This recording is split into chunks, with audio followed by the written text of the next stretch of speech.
महाराज जी, यदि किसी व्यक्ति को अपनी कमजोरियां मालूम हो लेकिन वो उन्हें छोड़ नहीं पा रहा हो और कई बार परिस्थितियां ऐसी बन गई हो कि वो सही मार्ग पर टिक ही ना पा रहा हो, तो क्या करें महाराज जी? भगवान से प्रार्थना करो और नाम जप करो। आगे चलकर ऐसी बुरी स्थिति दे दी जाएगी कि होश ठिकाने हो जाएंगे आपके।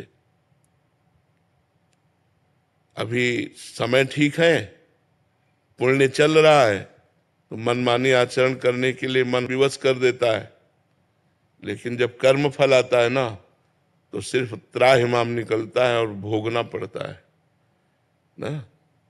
अगर पाप कर्म बन जाता है तो उसका प्रायश्चित कर लो, कहीं वो पाप कर्म संचित में जमा ना हो जाए, कहीं संचित से प्रारब्ध न बन जाए। अगर प्रारब्ध बन गया तो फिर काटना मुश्किल, फिर भोगना ही पड़ेगा। जैसे ये प्रारब्ध बन गया तो माँ के गर्भ से ही इस रोग का सृजन हो गया, पॉलिसिस्ट किडनी। ये वंशानुगत किडनी रोग होता है, माता पिता में जो रोग होता है वो पुत्र में भी आ जाता है। तो 30-35 की अवस्था में प्रकाशित हो गया और तब से लेकर अभी तक ये तो भगवान की शरण में है, इसलिए चल रहा है। तो हमें लगता है मनमानी मत करो, डरो, पाप कर्म से डरो, मन को डराओ कि अगर ऐसा पाप कर्म करोगे, कैंसर हो गया तो, किडनी फेल हो गई तो, नाना प्रकार के रोग हैं, कोई रोग हो गया तो डराओ मन को। गलती मत करो, नहीं वो गलती जब दंड रूप बन करके आएगी तब नहीं मिटा सकते, फिर भोगना पड़ेगा, अवश्य अवश्य भोगना पड़ेगा। इसलिए हमें लगता है अभी मनमानी मत करो। तो ये काम एस जो काम है यही हमसे ऐसा करवाता है। काम एश, क्रोध एश, रजोगुण समुद्भवा।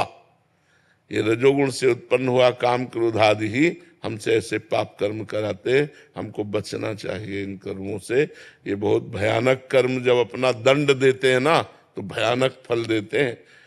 मतलब 100 रुपया जैसे ब्याज का ले लो ना, और जमींदार लोग नहीं, ब्याज के ऊपर ब्याज, ब्याज के ऊपर ब्याज, और जब जमा करने जाओ तो पता चला 10,000 रुपया, और अगर फिर चूक गए तो 20,000 रुपया, फिर तुम्हारी खेती ले लेंगे। ऐसे ही कर्म है, छोटा सा कर्म पाप कर्म, वो ब्याज पर ब्याज, ब्याज पर वो भयानक रूप बन करके जब बम की तरह गिरता है तो धज्जियां उड़ जाती हैं, शरीर की धज्जियां।